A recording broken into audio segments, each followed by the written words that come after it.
इकडे माझे काही इझेल्स आहेत जे मी स्वतः बनवलेत आणि आता ते चंद्र कस्तुरी नावाने एक चित्र केलं आहे ते दाखवतो तुम्हाला. I found my voice, now here I am, seeing it all from where I stand. Stars are guiding me, fire burning beautifully, reaching out now, reaching out. You held my hand and together we roam. Whoa, whoa, whoa, whoa. But now I stand alone in my own. Bring me back to the world. तर हे ते चित्र चंद्र कस्तुरी. आधी याचं नाव वेगळं होतं, आत्ता वेगळं केलं आहे. आधी सुरुवातीला म्हणजे नाव तसं ठेवलं नव्हतं, पण अगदीच सुरुवातीला मला जेव्हा माझ्या डोक्यामध्ये हा विचार होता की असं काहीतरी चित्र करायचं आहे, कस्तुरी मृग. तर कस्तुरी मृग या नावानेच कस्तुरी किंवा कस्तुरी मृग किंवा असं काहीतरी नाव देता येईल या अर्थाने हे चित्र बनवलं होतं. पण आता जसजसं हे चित्र बनत गेलं तसतसं विचार बदलत गेला आणि त्याच्यामागे चंद्र आला आहे. तो चंद्र मी थोडा डार्कच दाखवला आहे. तर त्याच्या मागचा वेगळा विचार आहे एक. आधी जेव्हा हा विषय सुचलेला तेव्हा तो चंद्र जो दाखवला आहे तो चंद्र मी म्हणजे तेव्हा तो कंपोजिशनमध्ये तो नव्हता आणि फक्त ही मुलगी आणि हा कस्तुरी मृग असंच कंपोजिशन माझ्या मनात होतं. पण जसं चित्र होत गेलं तसं मला वाटायला लागलं की इथे कुठेतरी काहीतरी पाहिजे, इथे खाली वाटतं. तर मग तो चंद्र ॲड केला त्याच्यामध्ये आणि मग ती चंद्राची स्टोरी वेगळी त्याच्यासोबत चालू झाली. अजूनही या चित्रावर काम चालू आहे, पूर्ण झालेलं नाही आहे. गेले 2-3 महिने या चित्रावर काम करते मी. आणि ह्या चित्रामागचा जो विचार आहे, जी गोष्ट आहे ती एका कस्तुरी मृगाची गोष्ट आहे. 7वी-8वीत असताना एक धडा होता कस्तुरी मृग या नावाने, मराठीच्या पुस्तकामध्ये होता तो. ती जी गोष्ट होती तर त्या गोष्टीमध्ये कस्तुरी मृग त्याला येणाऱ्या सुगंधाच्या दिशेने पळत असतो. स्वतःचं भान हरपून जातो, विसरून जातो स्वतःला आणि त्याला असं वाटतं का तो जो सुगंध जो येतोय तो त्याला मिळवायचा आहे, तो त्याला प्राप्त करायचा आहे. तर ते मिळवण्यासाठी तो इतका धावतो की शेवटपर्यंत त्याला तो काही मिळत नाही आणि त्याला त्याचा काही पत्ताच लागत नाही आणि तो दमून जातो, थकून जातो आणि त्या अति परिश्रम किंवा अति धावण्यामुळे त्याचा मृत्यू होतो शेवटी. अशी काहीतरी गोष्ट होती आणि ती मला तेव्हा एवढी माझ्या मनात राहिली होती की त्याचा परिणाम मला आज पण जाणवतो आणि आजही मला ते एकदम मनाला असं लागतं आहे की आपण पण आपल्या आयुष्यामध्ये काहीतरी मिळवण्यासाठी, काहीतरी प्राप्त करण्यासाठी धडपडत असतो आणि सतत धावत असतो. जन्माला आल्यापासून मृत्यू आपला होईपर्यंत आपण धावतच असतो. काहीतरी मिळवण्यासाठी, काहीतरी प्राप्त करण्यासाठी आपण फक्त धावतो आणि कसलंही भान आपण ठेवत नाही, आपण थांबत नाही कुठे. आपण सारखं काही ना काही मिळवण्याच्या याच्यामध्ये पळत असतो. तर त्या विचारांशी रिलेट होतं इथे पण. म्हणजेच तो जो सुगंध येत होता त्याला, तो त्याच्या नाभीतूनच येतोय याचं भानच त्याला नव्हतं. तर ते भान कुठेतरी आपल्याला आपल्या आयुष्यामध्ये आणता येईल का? तर या दृष्टीने त्या गोष्टीचा अर्थ असा लागतोय. हे मी नाही सांगत आहे, ही ती गोष्ट आपल्याला काय सांगू पाहते हे मी तुम्हाला एक्सप्लेन करतोय. तर ती गोष्ट आपल्याला सांगू पाहते की तुम्ही थांबा कुठेतरी तुमच्या आयुष्यामध्ये आणि तुम्ही स्वतःला शोधा. तुम्ही स्वतःला नीट पारखून घ्या. तुम्ही फक्त पळू नका. एखाद्या गोष्टीच्या मागे तुम्ही फक्त धावू नका. तुम्ही फक्त प्रवास करू नका. तुम्ही त्या गोष्टीला व्यवस्थित समजून घ्या, नीट त्याचा अनुभव घ्या. तर असाच तो कस्तुरी मृग, त्याच्याजवळच असणारी कस्तुरी तिला ओळखू शकत नाही, त्या कस्तुरीला ओळखू शकत नाही आणि तो फक्त पळत राहतो आणि स्वतःचा जीव गमावून बसतो. तर तेव्हाचा ती जी गोष्ट होती ती इतकी मनामध्ये साठून राहिली होती आणि तिला कुठेतरी एक्सप्रेस करणं गरजेचं होतं. तर ती गोष्ट मला काही 2-3 वर्षापासून माझ्या डोक्यामध्ये होती. 3 वर्ष झाली असते मला वाटतं. तर ती शेवटी आज पूर्ण करतोय मी.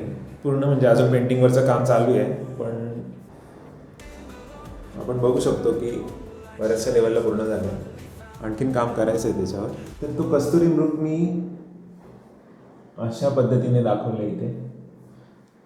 आता सुरुवातीला आपल्याला वाटतं मृग म्हणजे एखाद्या हरणाचा प्रकार, पण हरणाचा प्रकारामध्ये हे त्या स्टाईलमध्येच असतं, पण शरीरयष्टी ही वेगळ्या पद्धतीची असते आणि ते वेगळ्या वातावरणात देखील राहत आहे. म्हणजे माणसांपासून गजबजाट जो असतो त्या सगळ्यापासून दूर राहत आहे एकदम. आणि शक्यतो आता तरी ते हिमालयाच्या वरती, हिमालयाच्या आसपास त्या थंडीच्या ठिकाणी ते जास्त करून आढळतं. आणि त्यांची जी संख्या जी आहे ती दिवसेंदिवस कमी होत चाललेली आहे. आता तर अतिशय दुर्मिळ झाले आहेत हे प्राणी. आणि खूप लोकांनी त्यांच्या त्या कस्तुरीसाठी, त्यांच्या नाभीत असणाऱ्या कस्तुरीसाठी सुद्धा खूप हत्या केलेली आहे. त्या कस्तुरीचा वापर मेडिसिनमध्ये होतो आणि अत्तरामध्ये देखील केला जातो वाटतं.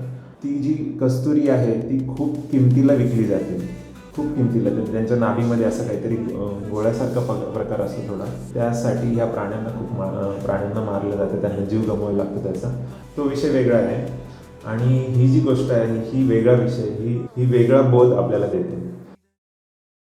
तर तो कस्तुरी मृग जो आहे, इथला जो कस्तुरी मृग आहे, तर हा खूप पळतोय, इतका पळतो आणि त्या सुगंधाच्या शोधामध्ये पळतोय तो. पळून दमला आहे आणि तो आता मरणार आहे. आणि तो मरण्याच्या वेळेस शेवटी एकदम त्याला असं कोणतरी दिसतं. ही जी मुलगी इथे या वेशामध्ये जी दाखवली आहे, म्हणजे असं कोणतरी त्याला दिसतं आणि त्याला वाटतं का हीच ती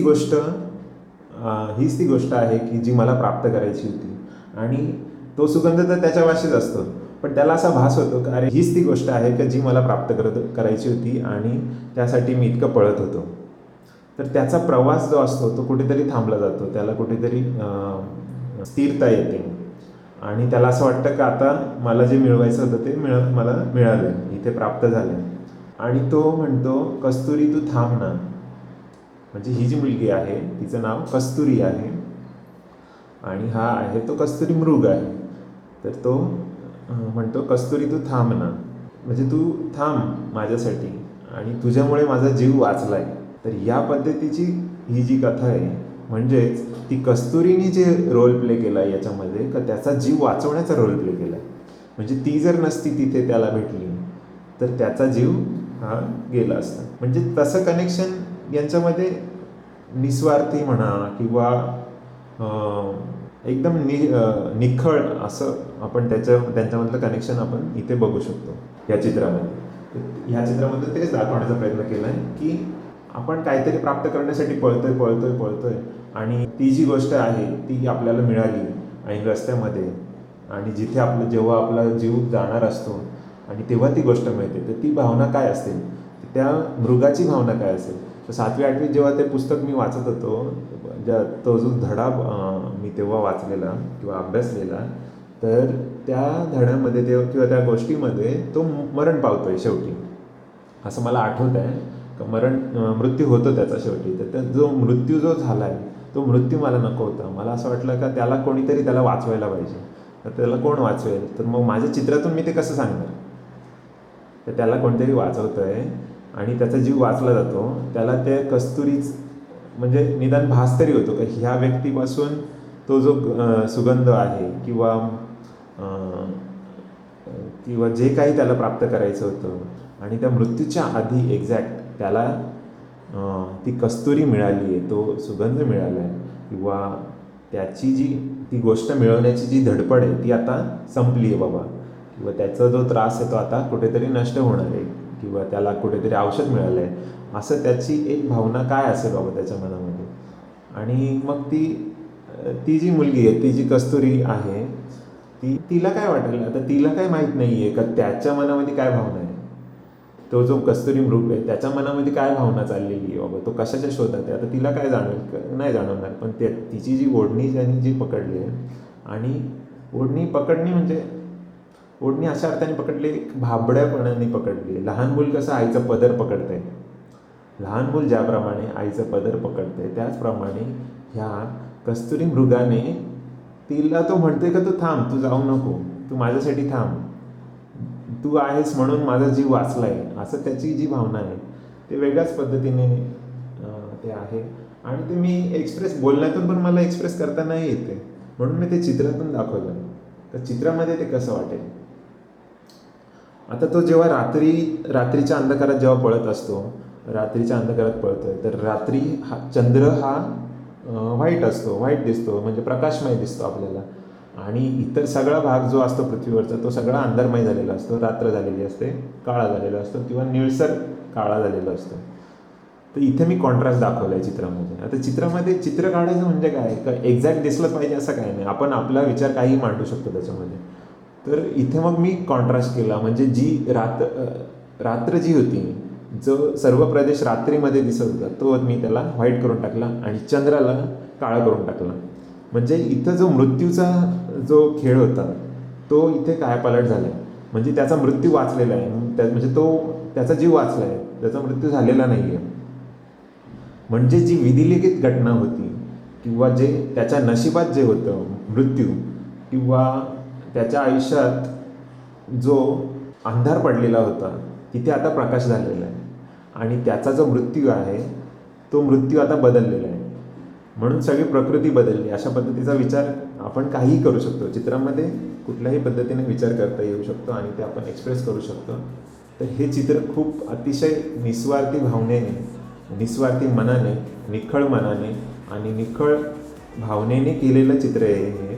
तर अशा पद्धतीने कंपोजिशन म्हणा किंवा चित्राचा जो विषय आहे तो सारखा बदलत असतो जोपर्यंत तो पूर्ण होत नाही तोपर्यंत.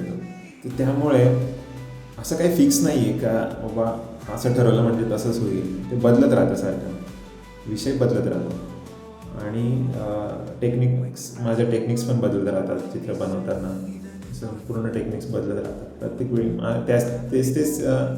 त्याच गोष्टी करून आणि तेच सारखं तेच करून टेक्निक्समध्ये बदल जर केला तर मग त्याचा एक वेगळा इंटरेस्ट निर्माण होतो आणि ते पण जरा चांगलं वाटतं आपल्याला. आपण थोडे बदल केले पाहिजेत आपल्यामध्ये, बदल करत राहायला पाहिजे झालं.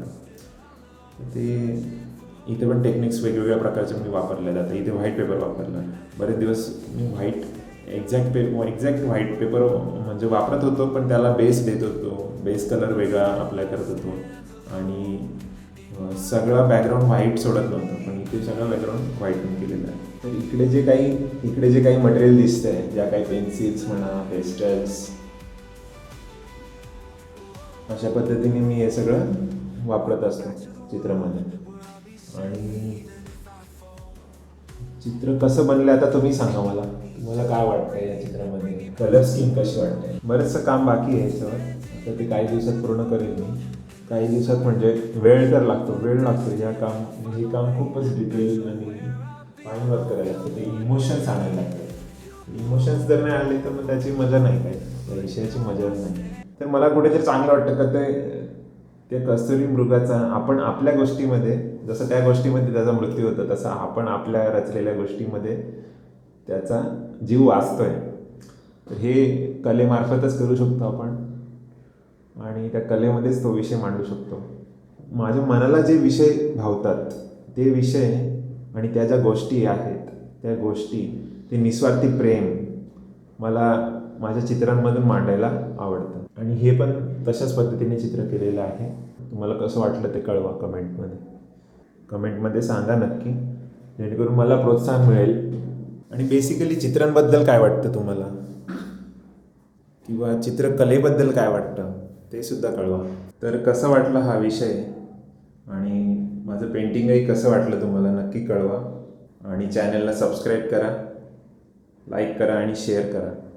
आणि शेअर केलं तर इतरांनाही कळेल कशा पद्धतीने काम होतं, काय विचार असतो चित्रामागे, चित्र म्हणजे नक्की काय असतं किंवा चित्रामध्ये आपण आपले विचार कसे मांडू शकतो, तर हे कळेल आणि मलाही त्यातून प्रोत्साहन मिळेल. थँक्यू.